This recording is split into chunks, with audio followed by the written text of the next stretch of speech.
अथ केनोपनिषत् शान्तिमन्त्रः हरिः ॐ आप्यायन्तु मामगानि वाक्प्राणचक्षुः श्रोत्रमथो बलिमिन्द्रियाणि च सर्वाणि सर्वं ब्रह्मोपनिषदं माहं ब्रह्म निराकुर्या मा ब्रह्म निराकरोत् तनिरकारणमस्त्वन् अनिरकारणमेस्तु तदात्मनि निरतय उपनिषत्सु धर्मास्ते मयि सन्तु ते मयि सन्तु।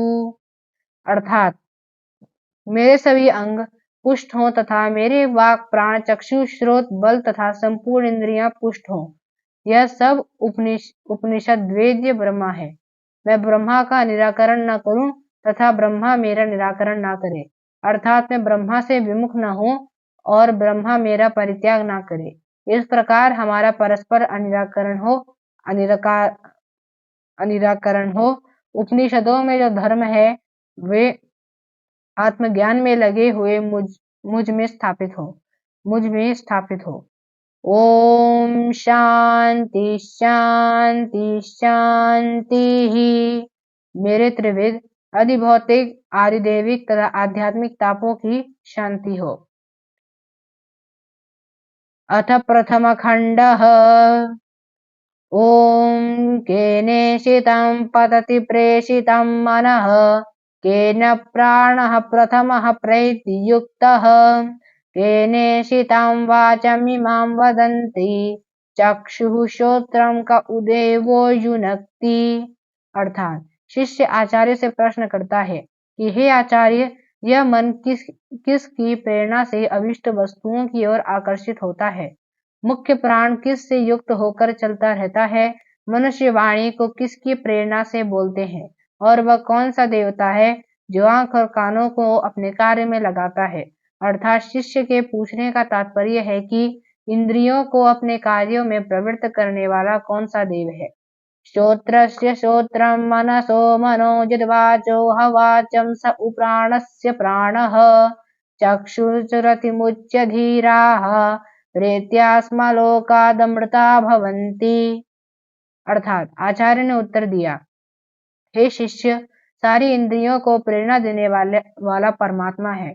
वह कानों का कान है, मन का मन है, निश्चय ही वाणी का वाणी है। वह प्राण का प्राण है, आंखों की आंख है। धीर पुरुष ऐसा जानकर इस लोक से मर कर अमृत अर्थात मुक्त हो जाते हैं। अब उस ब्रह्मा का वर्णन करते हैं।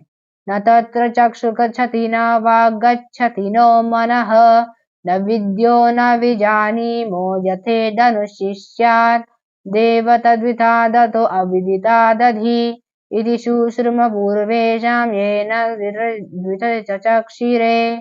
अर्थात वहां उस ब्रह्मा तक न आंखें पहुंचती हैं, न वाणी पहुंचती है, न मन पहुंचता है। अतः जिस प्रकार उस ब्रह्मा का उपदेश करना चाहिए वह न हम जानते हैं, न ही यह समझते हैं कि इस दशा में किस प्रकार कोई इसका उपदेश करे, क्योंकि वह ब्रह्मा जानने योग्य विषय से भिन्न है तथा अज्ञात से भी परे है। ऐसा हमने अपने पूर्वजों से सुना है। यद्वाचानभ्युदितं येन वाद्याभियुज्यते तदेव ब्रह्म त्वं विद्धि नेदं यदिदमुपासते।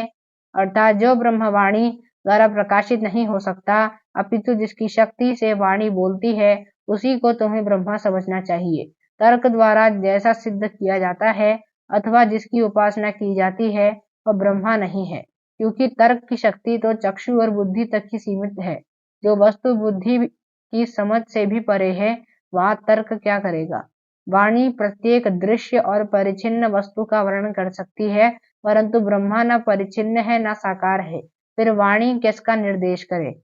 इसलिए ब्रह्मा वही है जिसने वाणी की रचना की है, किंतु वाणी उसे कह नहीं सकती।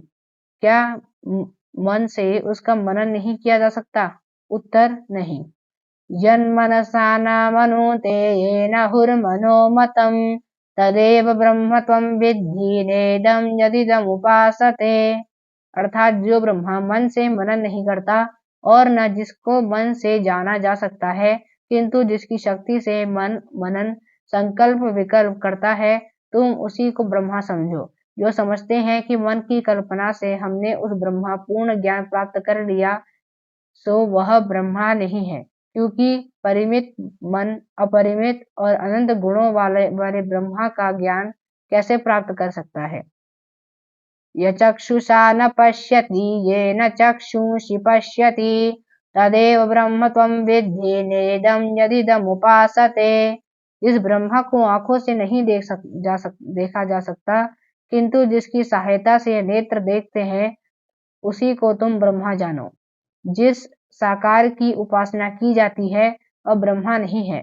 तात्पर्य यह है कि ईश्वर निराकार है, शरीर रहित है, निरिंद्रिय है, इसलिए वह नेत्र से दिखाई नहीं देखता है। यच्छ्रोत्रेण न शृणोति येन श्रोत्रमिदं श्रुतं तदेव ब्रह्म त्वं विद्धि नेदं यदिदमुपासते। अर्थात जो कानों से सुनाई नहीं देता, किंतु जिसकी शक्ति से कान सुनते हैं, अर्थात जिसने कानों को सुनने की शक्ति दी है, उसी को तुम ब्रह्मा समझो। शब्द मात्र से जिसकी उपासना की जाती है वह ब्रह्मा नहीं है। यत् प्राणेन न प्राणीति येन प्राणः प्रणीयते तदेव ब्रह्म त्वं विद्धि नेदं यदिदमुपासते। अर्थात जो ब्रह्मा श्वास लेकर नहीं जीता, किंतु जिसकी शक्ति से श्वास आता जाता है, तुम उसी को ब्रह्मा समझो। प्राणोपासक जिसको ब्रह्मा समझते, वह ब्रह्मा नहीं है। इति केनोपनिषदं प्रथमखण्डः। हरिः ओम्।